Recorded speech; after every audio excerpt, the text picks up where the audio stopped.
Are you all saying that when you're looking at a domain, you're not looking at what kind of paycheck it is going to give you? I guess you probably get your foundation right.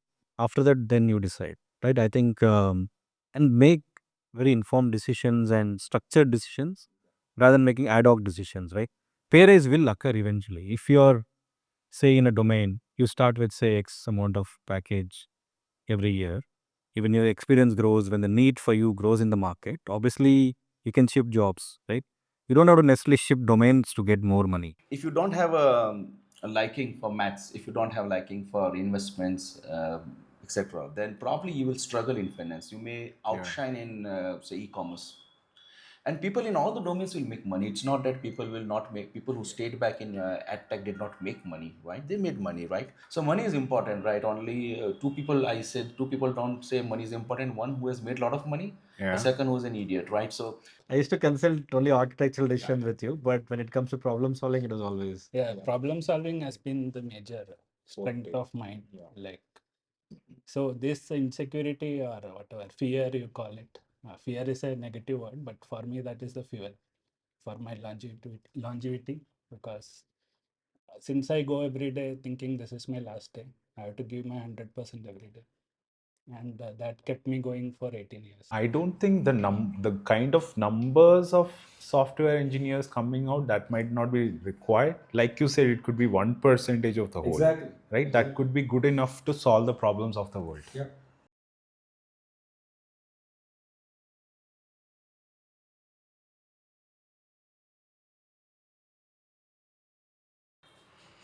Good morning, guys. This is one round table which had been, it's long due. It's, yeah, but I think it's happening over breakfast now.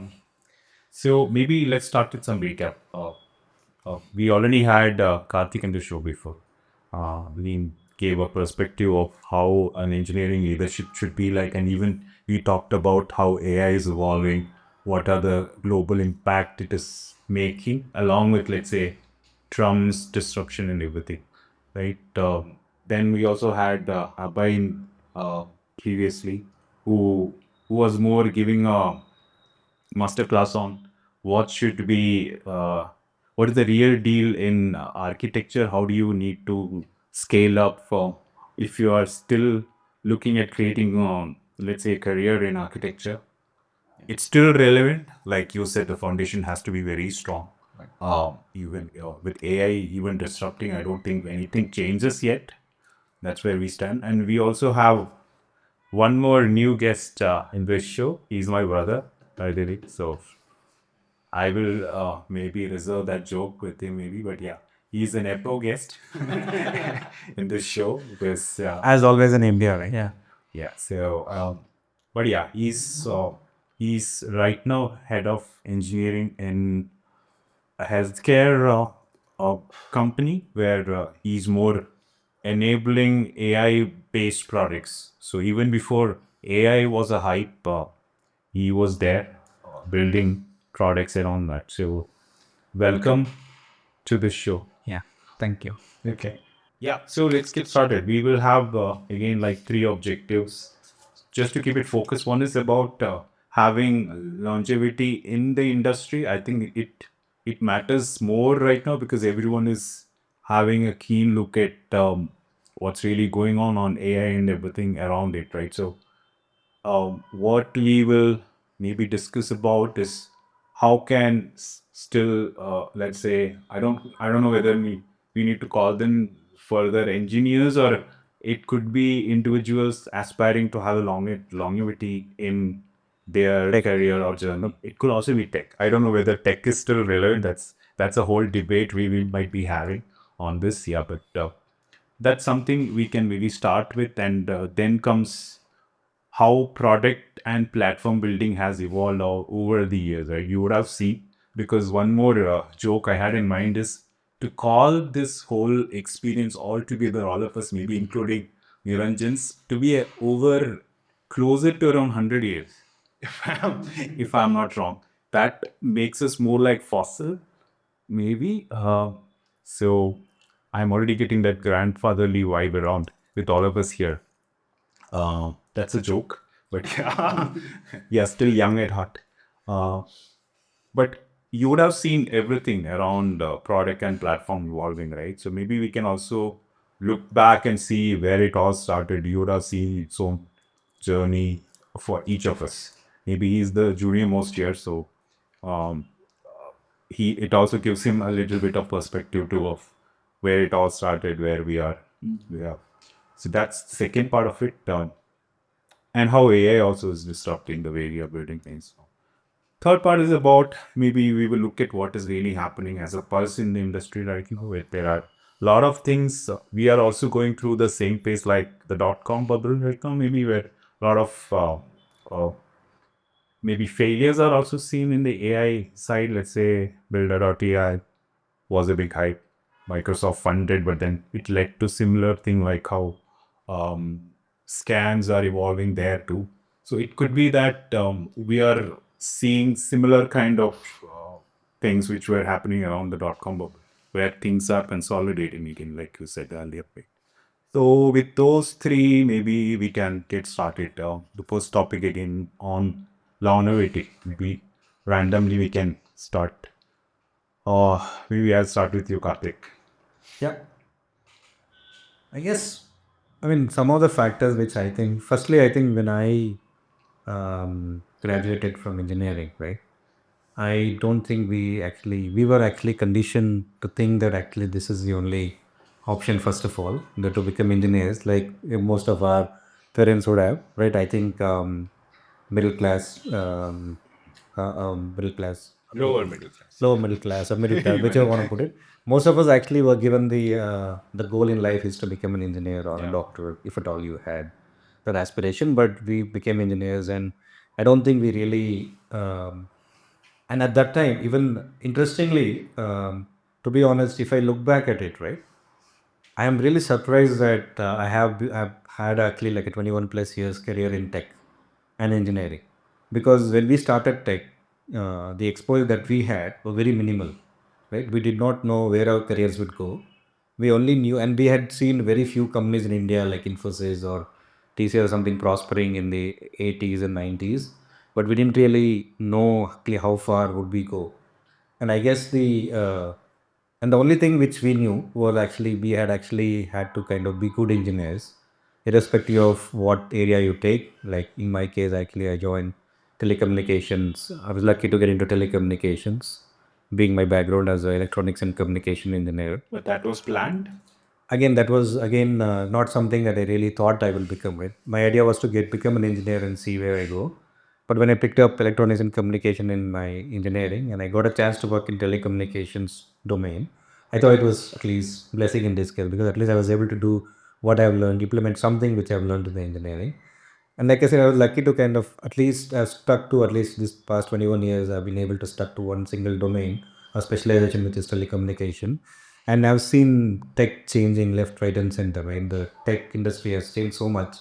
But I guess if I were to attribute one main aspect to my longevity in the tech world is because of my specialization in telecom, which I've built over a period of time working in generations of telecom technologies, such as right from 2G to 3G to 4G, 5, no more into 6G. I think I actually stuck to a particular domain. And I know that telecommunications is here to stay, right? You still need communications for enabling the tech, what no matter actually how much tech changes, you still need communications to enable, could be internet, could be satellite, could be your mobile phones, could be your internet data, all the everything requires communication. So I think that way I've probably been lucky to kind of start with a domain which I've also liked and kind of continued. I'd probably say that would be the biggest.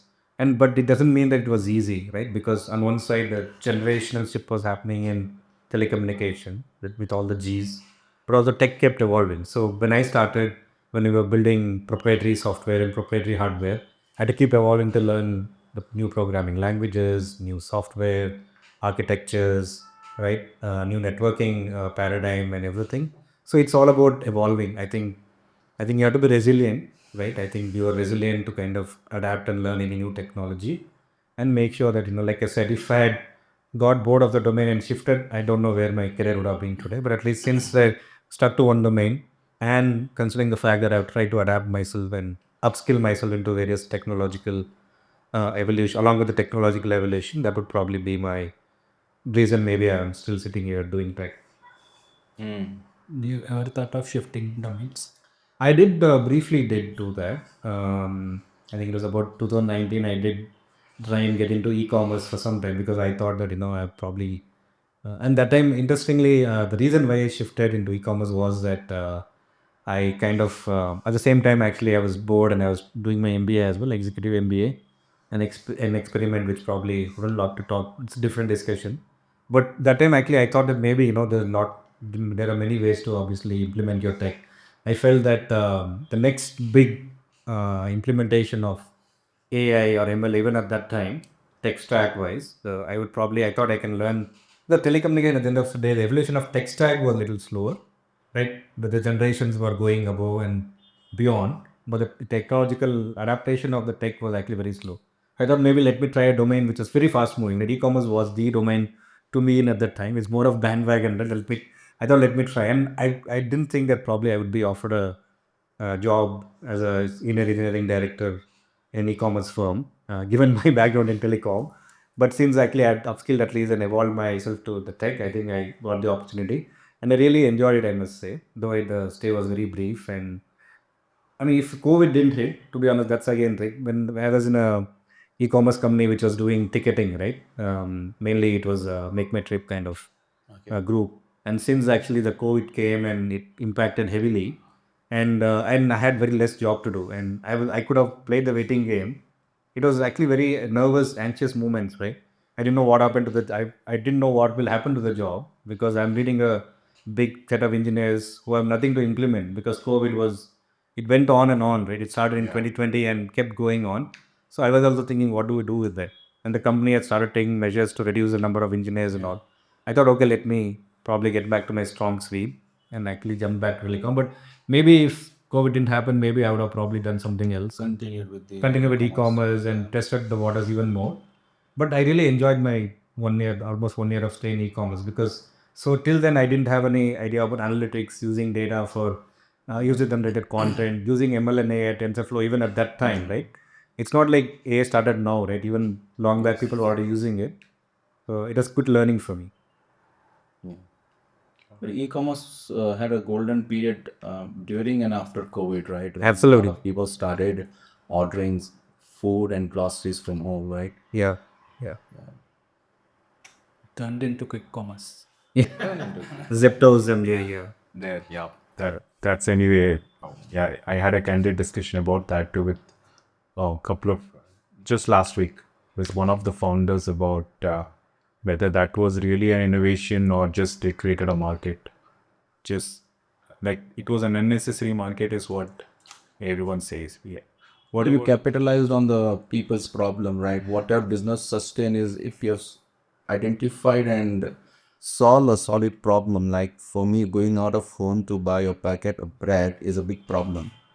And I you prefer to give 20 bucks instead of 15 per packet of bread if someone can deliver it to me, right? It's a problem for me, right? I will save on petrol, I will save on time, I will avoid few potholes and have a little stronger back. yeah. So I think it is a solid problem. People don't want to go like, right? People may sit back and watch some OTT channels, right? But it's a problem they But identify. the thought process there was you're not really getting into solving real problems that you're trying to just disrupt on people's convenience, which is maybe like a lower hanging fruit, which you can The easily entire get, right? internet is for convenience, right? If you ask me, booking show tickets, right? If you want, why don't you go and stand in the queue on railway station or outside a PVR, right? You want to do it at home, right? Same thing. It's the same psychology. Yeah, but because it's now become a convenience, I always felt going to that grocery store and then having that feel of things and then buying was, I did not find it as, That's when you want to explore, right? yeah. Okay, I have 1 hour and I want to go and explore what new brand of cheese is available on the shelf, right? But when in my day-to-day life, right, I know what bread I eat, what vegetables I eat, what milk I consume, right? So why to waste time? They're going this to maybe once in a while, yes. Yeah. When you want to explore. Maybe even be like this. But yeah, coming back to the same topic of longevity, what about you? The same thought, like again, longevity in the sense, how is it adding impact to what you're currently doing? Yeah. Because how do you even measure success compared to the longevity? See, for longevity, for me, it's been different than what Karthik mentioned. I switched domain, okay, but last 10 plus years I have been into industrial IoT. Prior to that, I switched it. Learning, realizing what is going fast, adjusting yourself to the right domain, right role. You keep revisiting yourself. Think about what you're doing, what value you're adding. Is it valuable to the industry? Is it valuable to the customers you're working with? If yes, then stay. If no, then change. Right? You have to very adaptive. Markets are changing fast as compared to 10 years back, as compared to 20 years back. So you need to know what is valued by the customer. You need to know what is valued by the organization, and you stick to that. I like something and I will stick to it is a good thought if it has a business potential, if it has a market potential. Karthik mentioned that he moved to e-commerce, but then he felt telecom was a better belief for him. He moved that, right? So that he did the right thing. So for me, it's always keep learning, keep observing, and make the right changes at the right time. How do you even know this is the right? Again, you're changing domains, right? This is again interesting. How? Because if let's say you want to get hired, domain is this domain not looked up as one important thing to get hired? So And what's a domain, right? Is cloud a domain? Is automotive a domain? Is industrial IoT a domain? Is finance a domain? Is banking domain, right? So I've been with the cloud for nearly 20 years now, and with industrial IoT for 10 plus years, right? So it's not that I'm switching domain too frequently, because at one part of the time you have to see yourself as a person who understands the domain, not just technology, also the domain, right? And I think it's a really important thing that you identify the domain which you believe is you're happy working in, and into the market potential. Right. I think be it telecom, be it industrial IoT, be it banking or something else, like healthcare, putting the right, really good strong domain which we have on GTVT. These are fundamental needs of humans, right? They are here to stay. so mostly it does not.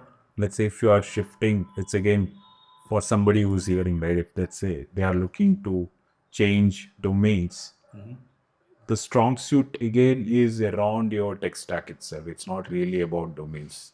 Let's say if you want to, I would probably argue against that, because I don't believe that, because tech stacks evolve, right? True. I think you need to build what is your core skill set as a techie. What is your core skill set? If I say my core skill set was C and C++ 10 years back, 15 years back, it's no longer relevant, right? If I say programming was my strongest skill set, now AI is going to program for me. Is that my strong skill set? No. I think your core skill set, like you rightly said, there are some broad spectrum domains which you need to specialize in for longevity, right? Like, for example, it could be transportation, it could be telecom, it could be medicine, banking and finance. These are skills which are not acquired just by being in the industry of 1 or 2 years. We have acquired the skills over a period of 15 to 20 years, and which is very difficult to even for AI to basically give that perspective, right? These are skills which you have experienced real issues on the field while deploying stuff on the field. When you do your integration, when you do a deployment, you've seen real issues and solve them, which is not present in any AI database or ML models. That's where I think your key strength but will. let's say the big money is, if let's say you're chasing money, is that the right thing to chase when you are shifting domains for longevity? No, Or definitely not. I think it's temporary. You will probably, if you're chasing money and saying that, I don't care about my domain too much, I'll be able to, for example, like how Java full stack developers used to do it in COVID, right?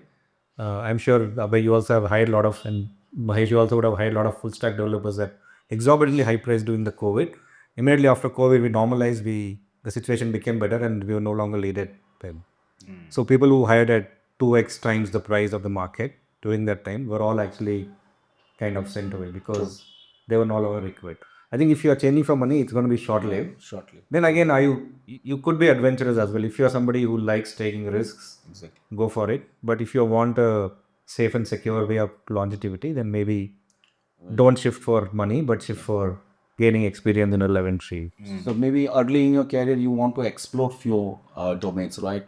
banking or IT or telecom or something, right? But one point of a time you will have to take this decision, right? Which domain you are going to master or which domain you are going to spend the rest of your time with, right?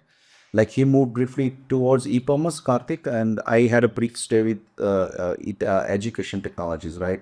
EdTechs, what we call. And in 2 years, I realized that edtechs would not make big money. That was the time when all edtechs were booming. Yeah. Internally, we knew that everybody wants these solutions, but nobody wants to pay for these solutions. That was a big problem.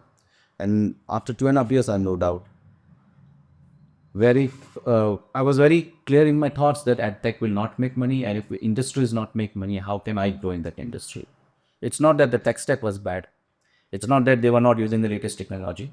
But the underlying fundamental was that no one was ready to pay for those learning solutions. Nobody was ready to pay extra money. Parents would say that we have paid to the college. College would say, we are teaching them book from the books. These are all add-on technologies. We can if you can take money from parents, take it. Students don't have money to pay, so who will pay money? Okay.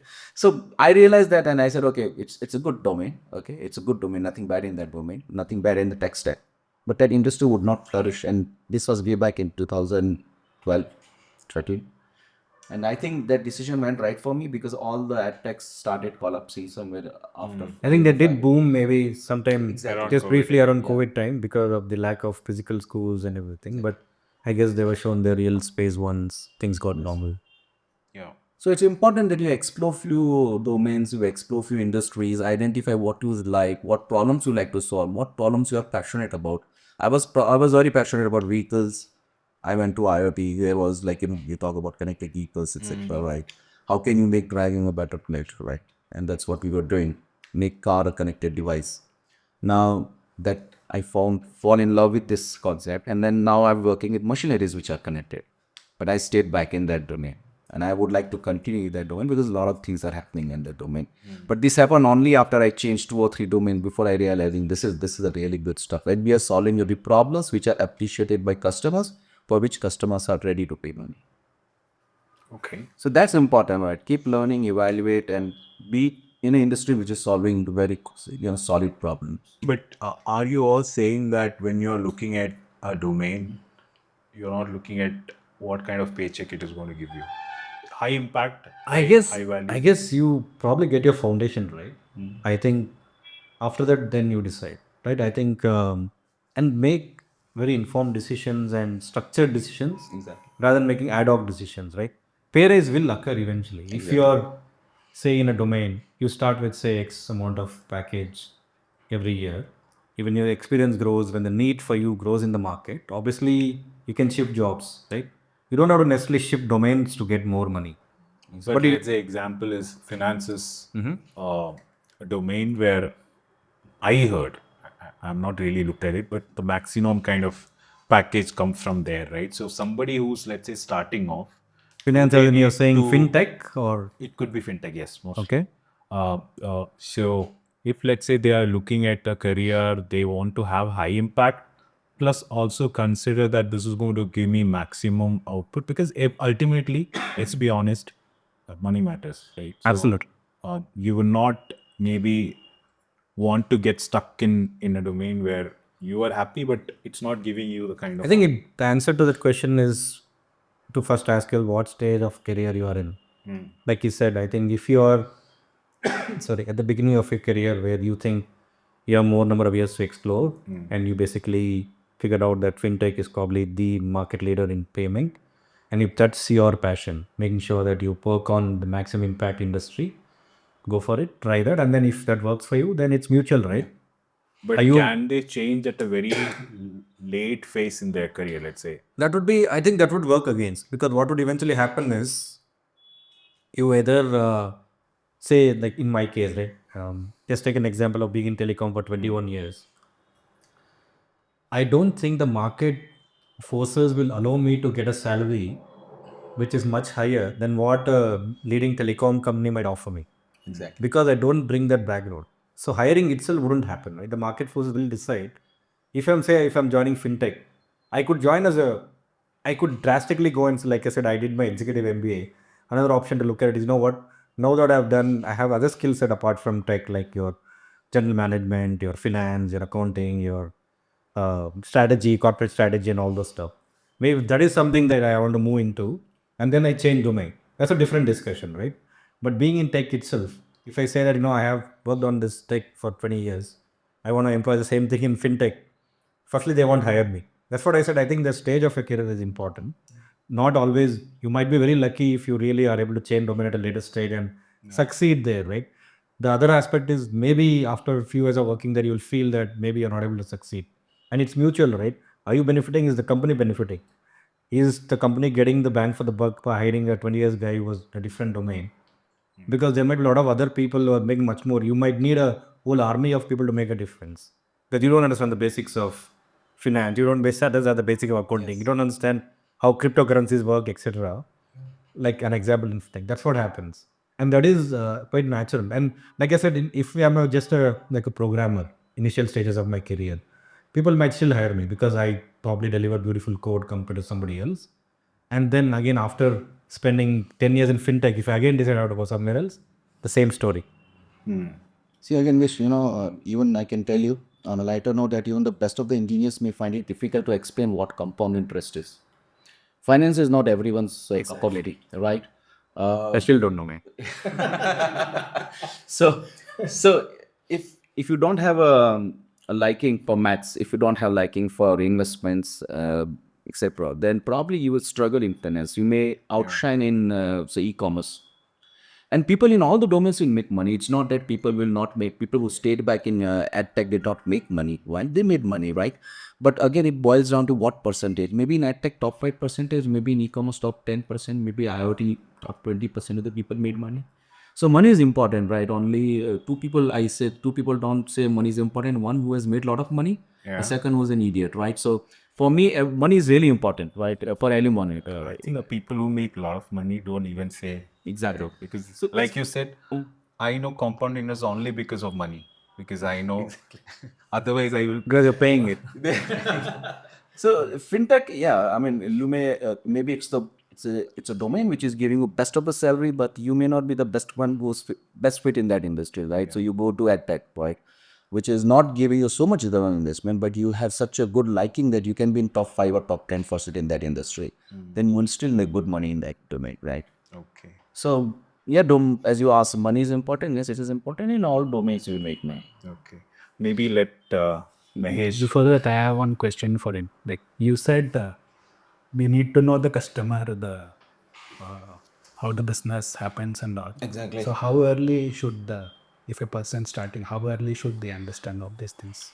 See, what I would say as in tech industry, right? You need to know your tools. You need to know how to use your tools, which is your tech stack, right? Be it C, C++, Java, whatever you are using it. You have to be very good at it, right? That's what you are valued for. And then you move once you are very solid, like 2 3 years in the business, in the job, and then you start thinking about customers' problem, etc.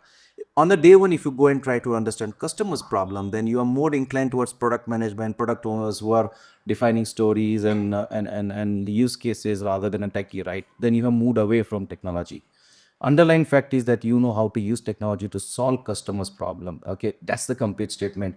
I know to use technology to solve customers' problem. I know technology is nothing. That's no one needs to know. No one needs you. Okay, and that's where you have to be very solid on your fundamentals, which is your engineering skills, which is your tech skills, and then probably take on the customer problem because now you know how to solve it. If you go the other way, you will still have a career, not as a techie though. So once you become that, you become a product owner, or you still stay a techie.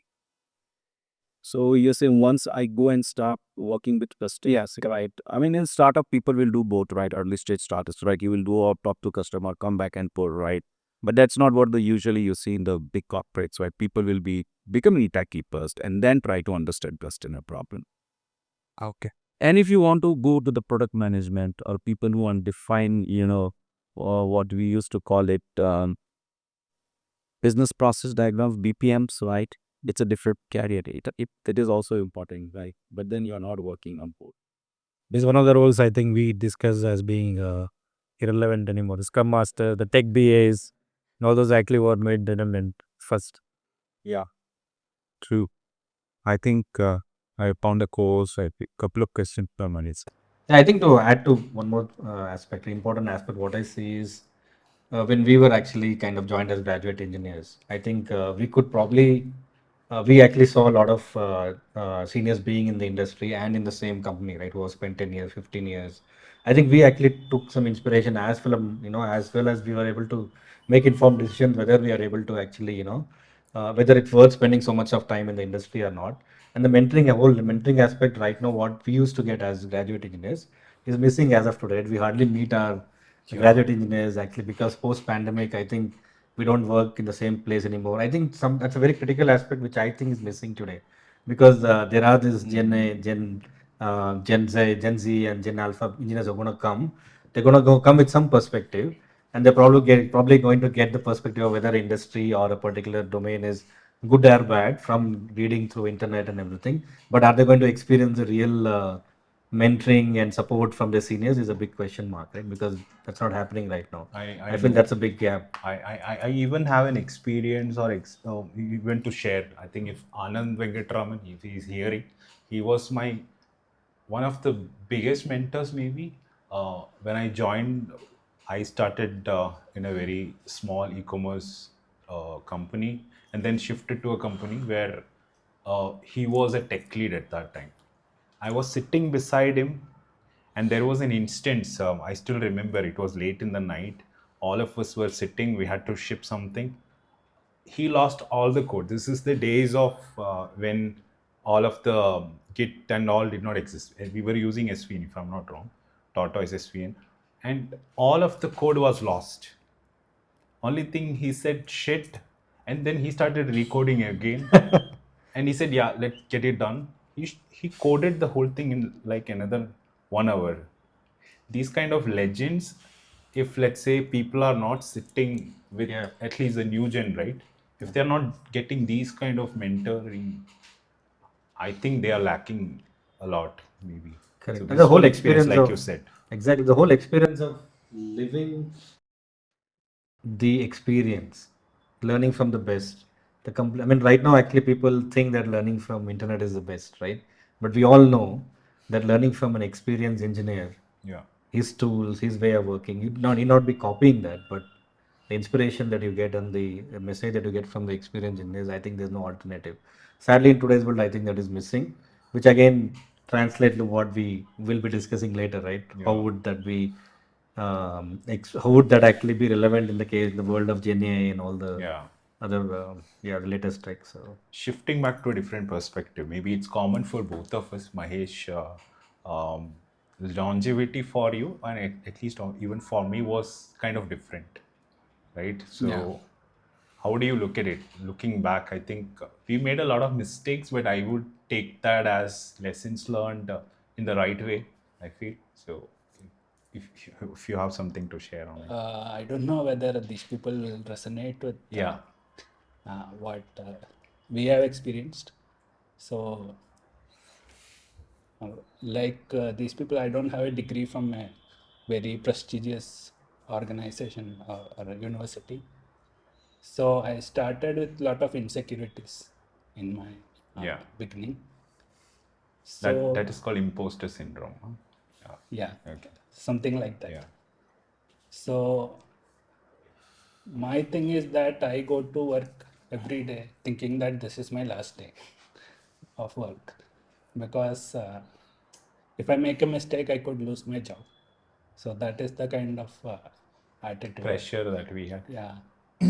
So what I did is I gave the 100% I can, and then It's more like you are on the day trying to solve the problem. You don't really know what is there for the future, right? But yeah, again, strong suit for him was I still know, and you also know, the strong problem solver.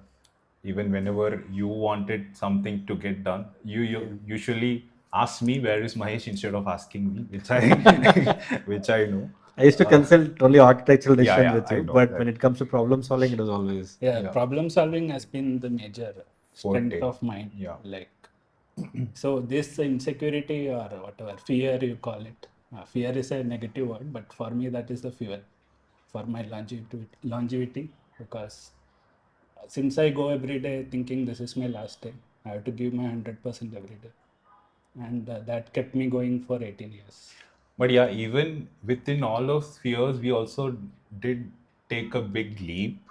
If I don't know, this is something everyone will not be able to relate much, but whoever want to be a founder or want to build on their own, looking at what even at that time, I think the startup culture was not so strong. So that's when, at one point, we decided to quit with no bank balance in place.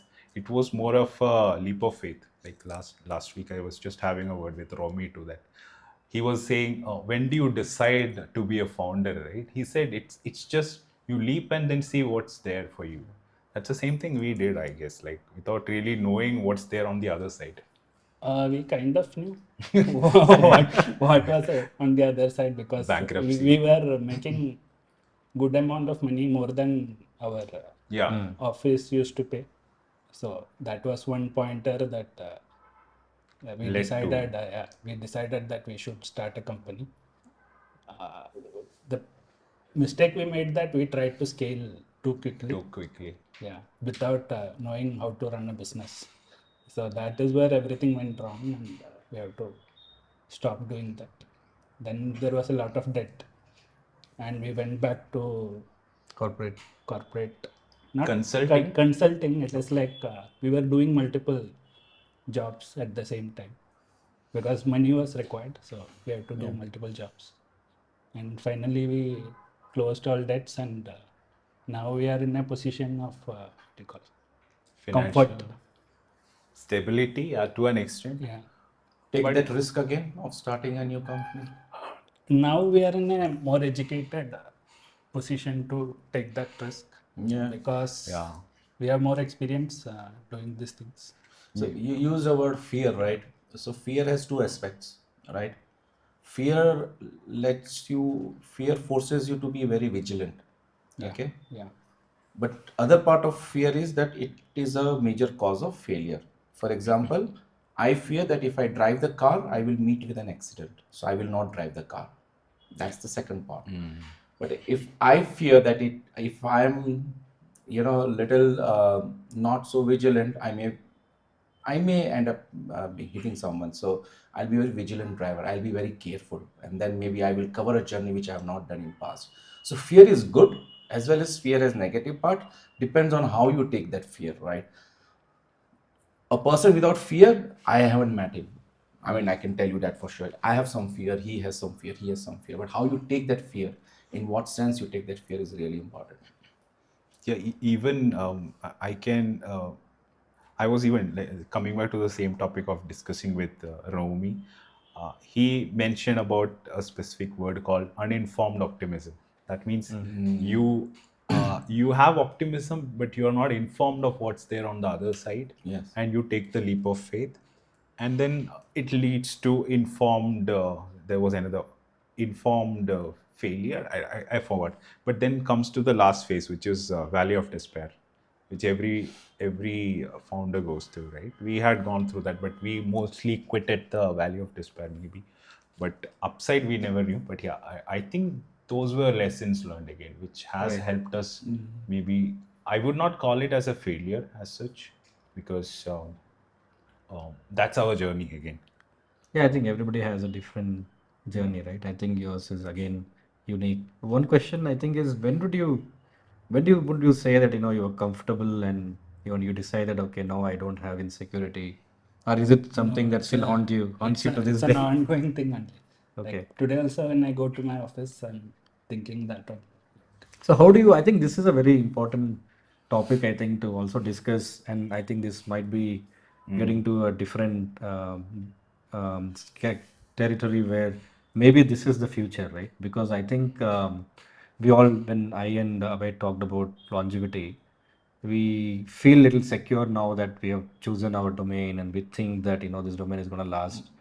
I don't know whether the role is going to last or not. At least we know that the domains are going to Exactly. last. So I guess whoever is going to get into tech right now, just as a graduate engineer, or would he or she go through the same emotion now, unknowingly or knowingly? Because I have a feeling that what will happen eventually is that, as it might happen that in 2 years, right?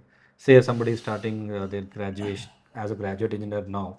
In 2 years, they see drastically that their jobs are challenged not by other humans but by AI, Gen AI tools and everything which are challenging their to take away their jobs, right? So how would they actually then again coming tying this to the mentorship aspect Yeah.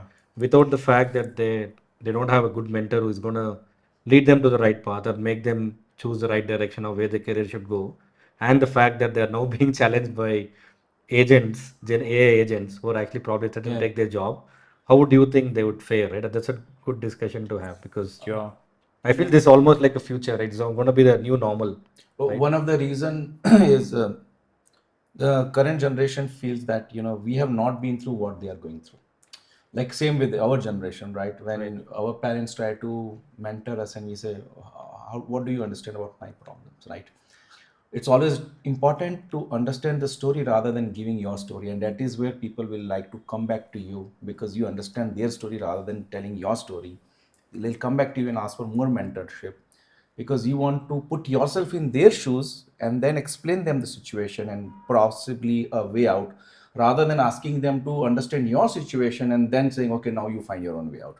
So mentoring is also important. It is very critical, but it should be thought in a different way, that how the mentor puts himself into that next generation's shoe and guides them. I think that is where I believe you will be more valued as a mentor.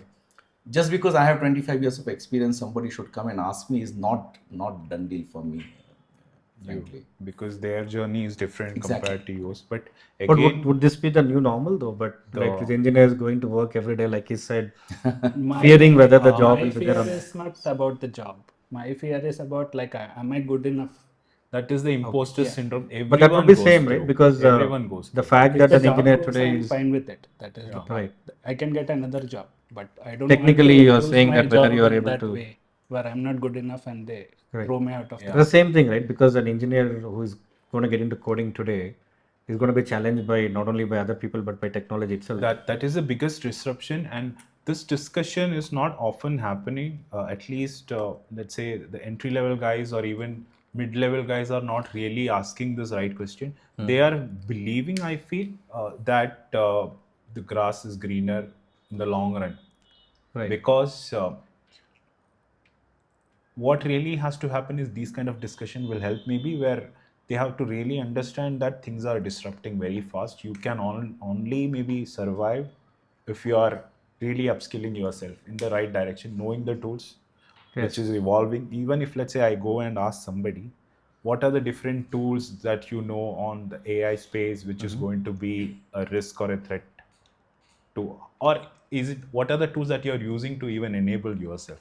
The answer is maximum I use ChatGPT, which is more a prompting tool, or which is Right. not really relevant for what they are doing, right? So knowing what is your competitor is important, which in this case is GenAI. Yeah. That it's not transparent to everybody. I don't know why even they are not looking at it as a threat to themselves and Because upskilling. it's as good as they are actually replacing themselves. Yes. Because the way it's going, uh, at 2 or 3 years experience engineer who is probably very good at coding and probably is working on some low level modules because in a big company obviously the engineers who are not very experienced are made to do not the very complex task, right? And that's common, that's human. And when the Gen AI can do a much better job in these entry level jobs like we discussed last time, and in knowingly or unknowingly, they're probably more than a coder, they're becoming prompt engineers. Yeah. Yeah. And naturally, the prompt engineers are going to be looked at as no offense to call center jobs. When we were getting IT jobs, the call Yeah. center jobs were looked at as a level wage, which is below the True. regular IT jobs. And would it become the same, right? Because there's a new wave of engineers by creating creative or more or nothing but prompt engineers. So basically, all they're doing is feeding to the AI and preparing to be replaced by AI itself. Yeah, even in let's say 10-year back, if let's say somebody who knew the syntax well were considered, they were proud of syntaxes before, right? You go Yeah. to any interviews earlier, Yeah. What I the used to ask interview you used to, to yeah, be. exactly. My first, sorry to cut you, Theoretical. but my first job, right? There was no internet. Okay, Mm. so internet was there, right? So there was a different room where 2 or 4 computers were kept. So if you want to look at to your email, you walk into that room. But place where I am coding, there was no internet, and we were given this book. Let us see Java books. You have to keep referring those books and code. There was no internet, so even back then it was more challenging. You were valued more because you knew syntax. Syntax. There will be less compile error and less runtime error, so you'll be faster. That skill is gone now. That skill is gone, and hiring because of that is also changing now. Like you It is cannot changing, really yeah. ask syntax, but it's more comes to Problem even solving. like he was saying, right? It's not even about problem solving. It's about drafting the problem Drafting. clearly, Yeah. Exactly. Yeah. right? That is where it has come to now. You're right. Yeah. Absolutely. So But I still think people need to know coding to use the prompts and all. They cannot be Absolutely. just Exactly. product owners who write something. yeah, I think And that is again in transition. Like yeah, as soon as the tools mature at one point where and that's the kind of training might be it is going through right now, that you give a prompt, you are validating whether the syntax and the patterns practices, which is uh, whether even performance of the product that you're building is up to the mark or not, by as a validator, right? You're sitting in the middle as you're still calling it as a human in the loop. Yeah. But as soon as it matures, it then are you even relevant? That is the other part of longevity that you're talking about. It Correct. maybe after 15 years, will you just be a prompter? Then will you Exactly. be even called a software engineer anymore? Exactly. And would you be able to, okay, because we also spoke a lot about money and all those stuff, Yeah. right? Would you be highly paid anymore? That's a big question mark, right? And who would be highly paid? Who would be the engineers who, in the post AI world, right? Who are the engineers who will be able to still make an impact while being valuable to the company, right? The size is reducing, right? Which the subset of people who are going to meet all these criteria, adding value to the company, who are actually above AI in the food chain or in the value chain, right? The subset is reducing day by day, and eventually you will have this complex system integrators, system architects, right? Technical architects with a lot of experience, and the solution design system designers, right? And of course the to some extent people managers to a small extent, right? Some of these jobs are probably going to become much more cream of the crop types, right? And then you're gonna have all these uh, software.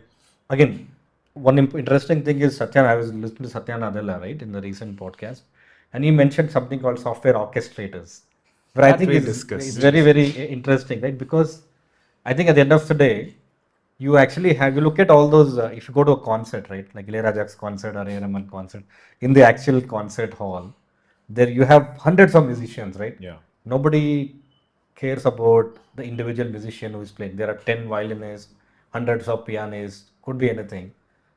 The orchestrator or the conductor who is managing the whole opera or the concert is the most important person, and you need only one for a large group of Yeah. musicians, right? Eventually I think that's what's going to happen, and he is highly paid. He is like the person who is getting the big bucks, right? And all these people are like junior artists who are actually going to make small miniature amounts of money. I think that's what probably is going to happen. So these are people who can upskill themselves to be a software orchestrators, right? And the architects and whatever, I think are going to become much more valuable, because you still need to solve complex integration Yeah. problems. There are problems which AI cannot be creative and solve. There is no out of the box thinking in AI. You can't really make the AI think out of the box, right? Because that's a way human brain works. For you to replicate a human brain and make it into AI is still a very long shot, right? It's going to take. That's where I feel that those people are going to be the Yeah. and when do you get there? My biggest fear is, I have a feeling that there are already enough people in the industry today who are going to become the software orchestrator for the next One 25, 30 sitting years, there. right? Yeah, exactly. For the next 20, 25 years, we might have enough people Yeah. who become orchestrators. But what happens to the entry level engineers between now and the next 20 years is a big question mark. but you need more orchestrators in the future. And you don't The, become Yes. orchestrator unless you have dirty your Exactly. hands, right? So how Unless do you you, get that's that what I'm saying. experience? There will be a huge gap. Maybe you'll realize after 20 years, oh shit, actually all my orchestrators are actually now aging. And because of the fact that all the graduate engineers started using AI at the entry level, they have no idea of how the system works, right? And not a lot of people are going to upskill, right? because they're gonna like you said, they're gonna change job because of money or whatever. Yeah. There's going to be a huge gap. I feel it's almost like a apocalypse of software industry in a way. For it might be transient, right? Or maybe I'm just overstating it. But these are some of the fears which we need to talk about because, like he said, we need more engineers. But how many engineers are going to become orchestrators or architects? We don't know. I don't think the kind of numbers of software engineers coming out, that might not be required. Like you said, it could be 1% of the whole. Exactly. Right? That could be good enough to solve the problems of the world. Yeah. Because once a Compared tool matures, AI matures, and it's writing relevant code, optimized code, and able to give you automated RCAs and debug the code, etc. Right now, To these an are the problem. To extent- an extent, it is happening today. to an extent it is happening. Like you have heard of tools specifically. I think our own cursor has it. There is a Yeah. background model Cursor where has you it. can if let's say you have some dirty work to be done which you don't really want to focus on, you give it to the worker as a task for it to complete. You Right. focus on your things. It gives back an MR for you to validate. Okay. And says this is what I fixed. Now you can merge it. This is happening already. RCA is also one part of the thing, which is, let's say it's in the pipeline. Like if something fails, it does not just fail. It gives you an RCA wide field. These are already in place with AI models And solving. it's happening faster than we Yeah. expected, right? That's Yeah. that's my fear as well. That's the same thing. Like we were just last 2 months back, we were discussing about no infra evolving, no workflow being there. Just 2 months later, maybe I was not aware. That's the other part. When I am looking through more, because let's say the first time you mentioned about cursor, I was just nodding my head, saying, "Okay, I am more like the imposter syndrome. Like I know Right, this, right. but but when I went back and read about it, I knew It's it's much a more about- fork of VS Code, but it's more than VS Code. Yes. Has agents integrated, which can solve more than. So Yeah. maybe this is the same thing. Like I'm saying, entry level guys, they are not really looking at what is really disrupting a lot of things. Yes. They have to be aware. They should enable themselves with these tools, and even it will help them upskill their Correct. And journey. at the same time, right? don't forget the fundamental, like you said. Yeah. If they don't really understand how the software is working in the background, I'm not saying they should know the syntax. Forget about the syntax, right? But how is the memory being managed? How Yeah. is the CPU being managed? How do you write optimized code? If they don't have the basics of that, and they just take AI for granted that this is what it is at the moment, they are replacing themselves, right? If they have no, because we will have no use for such engineers who can be replaced by AI very easily. If they're not gonna, like you said, validating, right? If somebody says, boss, I can just use AI and generate code for me, even that is getting automated. I give a problem statement, product owners or product managers comes and give you a problem statement or user story, code is gonna get generated. So we need people who can optimize that further or validate that code. And if you don't know how to actually write the code, you're not going to do that. That's where my biggest fear for overall is for the entry level engineers. Yeah. Are they going to become like prompt engineers and start becoming lower in the food chain, or will they actually upskill? I think that's a question mark. But I think, like I said, upskilling journey is also faster because It is, maybe I am also at this age. I'm not calling myself old, but I'm just saying. You should. At this age, I am also eager in learning a lot, and it's so handy now that whatever you need to ask, the tool itself is giving you more options to learn, right? So maybe I'm spending around an hour every day just to ask on a lot of topics to just know what's really going on. So even explaining things, and that's the same thing on even on the edtech side. This is the new disruption happening that you don't really need instructors, but AI enabled instruction is what is evolving to, which is more effective, engaging than older times. But yeah, but it could disconnect you with real people. But in terms of how, let's say, you learn is also changing. Upskilling journey is faster. So I think that's where, for a problem statement to an entry level guy, if he is really willing, he can learn faster, and he can even match somebody who's at a let's say, what do you call them, as alpha coders or something, right? Even engineers who are at that level, if they are really putting in that kind of effort. Yeah, I think the focus, like I said, I think the focusing on the right area is important. Yeah. Focus on the fundamentals at the same time, like you said, upskill. But are there, like you said, it's like this, right? If I actually start with thinking that GenAI is the only way to generate code, then they actually convert into prompt engineers, right? And I don't think there's a way to upskill them. But if they are a little more open, like you said, to understand how the functioning of this happening, how the what is behind the machinery, try to understand it, because upskilling is always then, like you said, much more easier. Yeah. Because I have a feeling that even you look at a lot of people, like there is a, I'll tell you, right? There is a in US, there are doctors or actually doctors, right?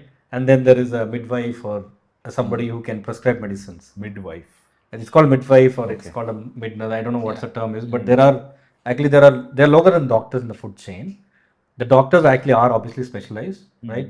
Who actually, whenever you have a problem, you actually a serious problem, you go to them, you take appointments and everything. And obviously they are in the much higher in the value chain, right? And they get the big bucks and everything. So you have a surgery that you need to be performed. Obviously there is a clear major, there's a specialist doctor who does that. And there are actually people who can prescribe general medicines, and they are actually dying for dozen, right? They're available like in plenty, right? But they don't make the big bucks. But they are actually, of course, they're a very valuable part of the food chain. But in terms of actually the money they make or they are easily replaceable as well. Again, that's a big aspect, right? Somebody who is much lower in the food chain is the one which can be replaced also easier by somebody else. That's what actually I'm kind of referring to. The entry level engineers, I have a feeling that, like you said, unless because to go from here to here, the jump is not like somebody who has spent 20 years in experiencing the whole journey of being a software engineer, architect, solution architect, to be experience the journey. It's not a 2 year or 3. You can't cut it short by years together Yeah. or months together, right?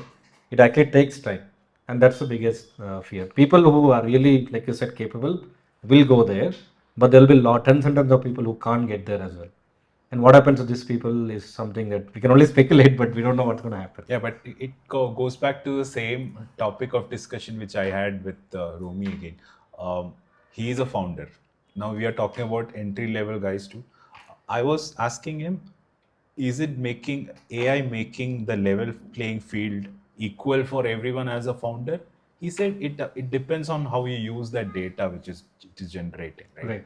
How do you use it matters. So even let's say for somebody who's an entry level, if they know how to learn and how to use that whatever it gets generated is what might make their upskilling journey even Right. faster. But they don't. But do they know the domain? Do they know the use case?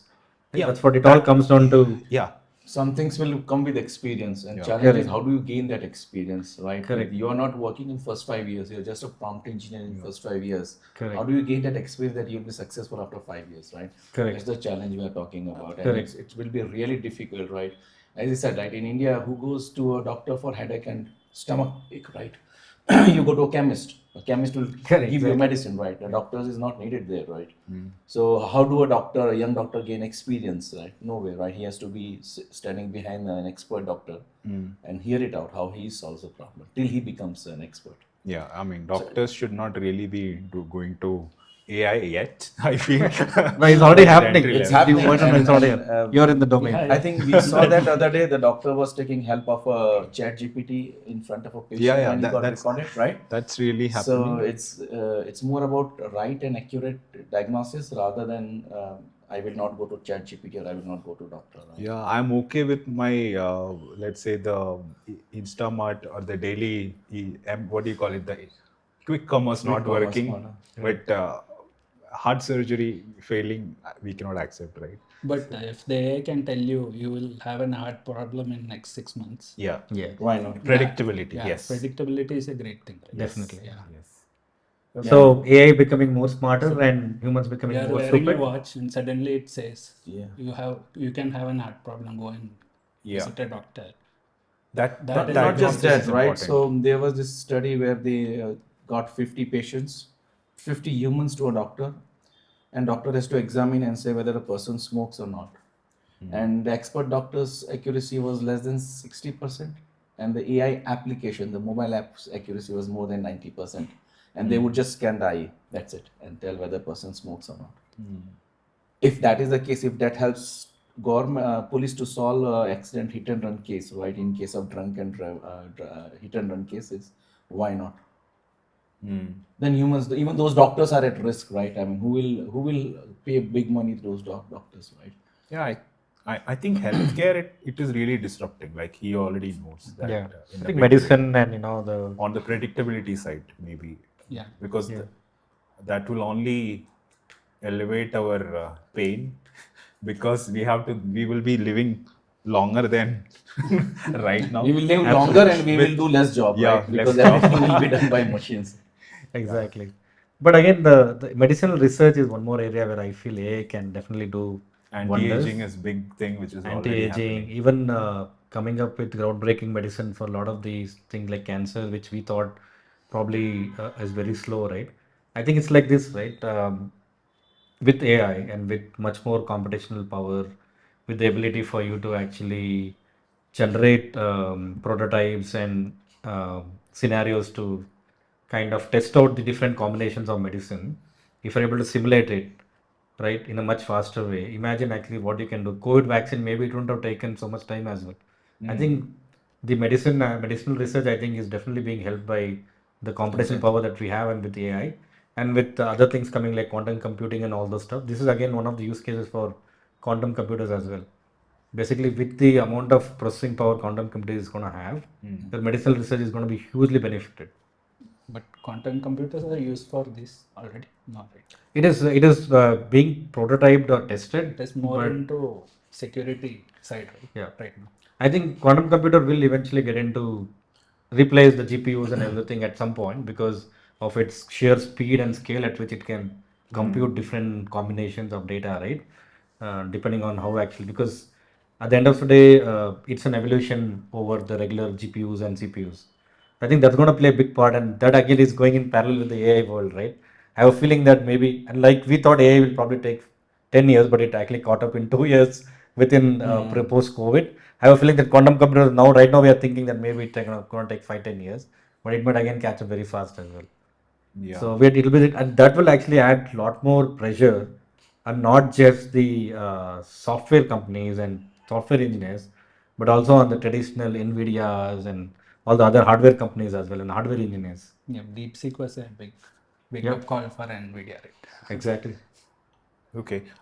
All said and done, I think one thing which we can maybe do an exercise is like step back and see whether how will we, maybe, if let's say we have to start our careers now as a 20 plus year old, right? Can we do that? Maybe check how will you approach now?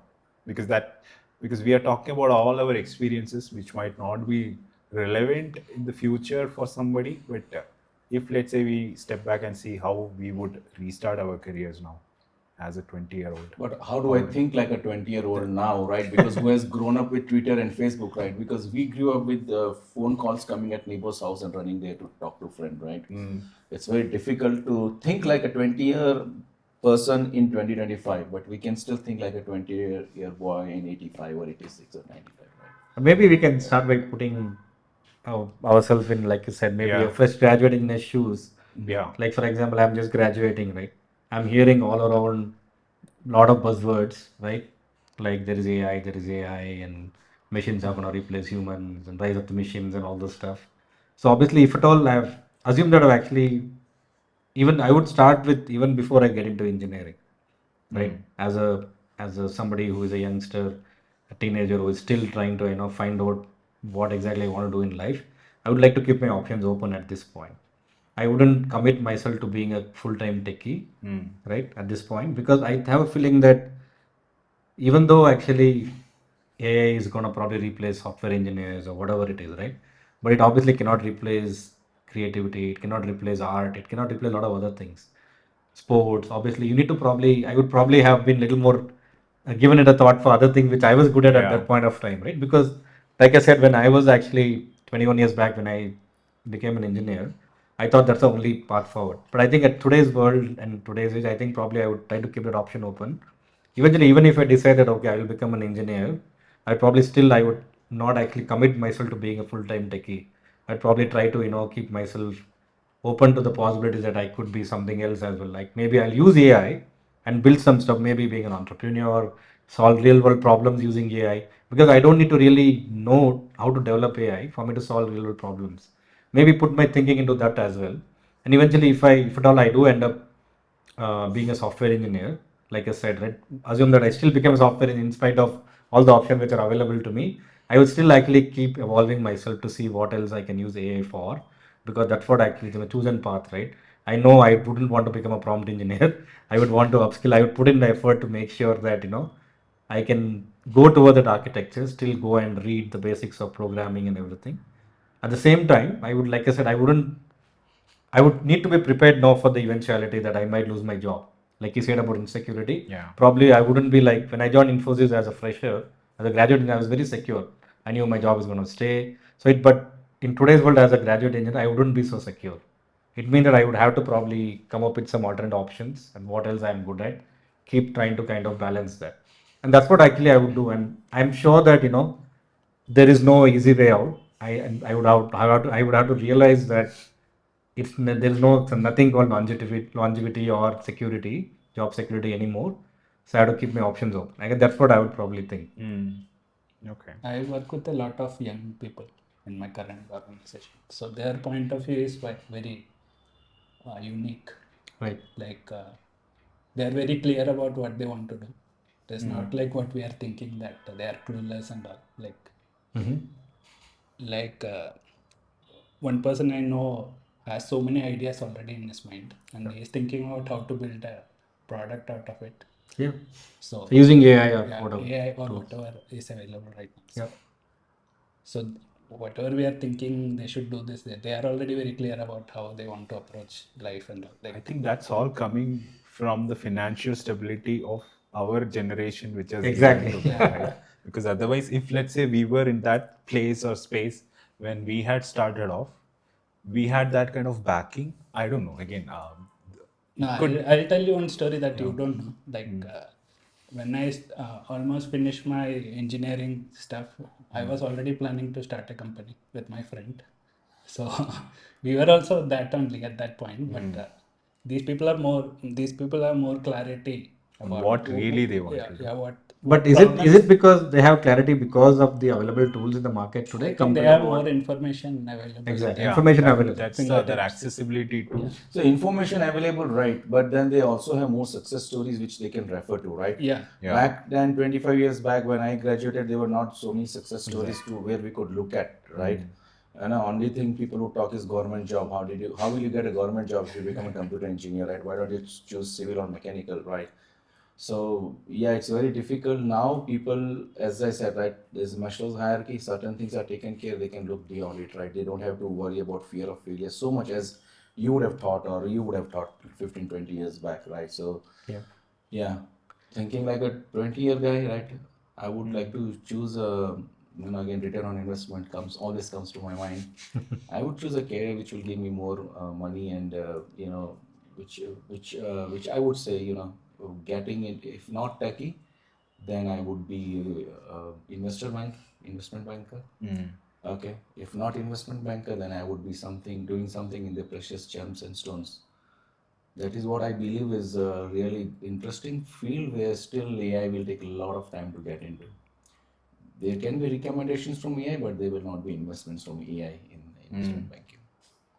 That's an interesting point. Yeah, even for me, I think because there is too much accessibility to information, even connecting through social media, the reach that you can have right now, I think I would have rethought about how I should or how I want my career now. It could be around, let's say, building something on my own because I believe in personal branding too. So maybe I would have started on my own something. It could be even something very simple like a coffee shop too. I don't because that is still in my back of my mind always. That at one point I'll go back, fall back to a coffee shop, sit to relax, and then spend my evenings there. Maybe building something. So Yeah, we were always like that from childhood. We build something and we start making it a business. yeah, so I guess we do not have that kind of reach at that point. But now looking at what you can do with AI, with social media, and the connectivity that you can even reach global, which was never a case before. Yeah, Right? we So can reach faster as well. so I think this opens a lot of opportunity for anybody who is, like you said, creative, or who even he has somebody. Yeah, entrepreneurial, creative, depending on what you want to do. Yeah. You don't have to like. I think one thing is clear that I think people today don't have to really think that they need to stick with being a techie, Yeah. right? Because the path from once you enter into the software industry as a techie, the path today is going to be much more difficult. Like he said about clarity, I think what I feel is today's Gen Z or whatever the new engineers, the graduate engineers, have clarity that they don't have to stick to only one particular domain or uh, tech itself, right? I think they know that the world is open, the information availability is more, and they can do a lot more than just being a techie. Because once you sign up to a techie, the path now is going to get more difficult towards making that progress. The career path, the ladder that you talk about now, Yeah. it's not going to be easy anymore. I think keeping options open, being aware of various opportunities available, being entrepreneurial, being Yeah. creative, right? I think that's what. I don't think they will be looking into getting into Infosys. Absolutely not. Yeah. Yeah, they will be looking into Yeah. something I like think, how can I start my own stuff. Yeah. Generations previous to Yeah. me, they work 25, 30 years in the same organization. For them, switching job was a big risk. In my generation, people were switching job every 3 years. 5 years, So 3 years. yeah, we don't know what the next generation would be like, but we can all say, best of luck to you guys. You'll be better than what we were. Yeah. You have better access to information than what we had, and I think your careers will be much better than what we had. I think I'm that, very optimistic about the coming Yeah. generations. like when we used to get offers, we were like, "Oh, I got a job." Right? That's Yeah. it ends there, and that this is my package. But now, I Big feel the guys are looking at what is it there for me from that company if I join there or this. So that kind of clarity has evolved now. Let's say even you mentioned about a lot of guys in your org wanting to just work on startups because Yeah. Their thought process is all about that. They don't want to join big organization. They want to learn how a startup works and go out and start their own stuff. so yeah, I think that's a big change or shift in the mindset which has happened.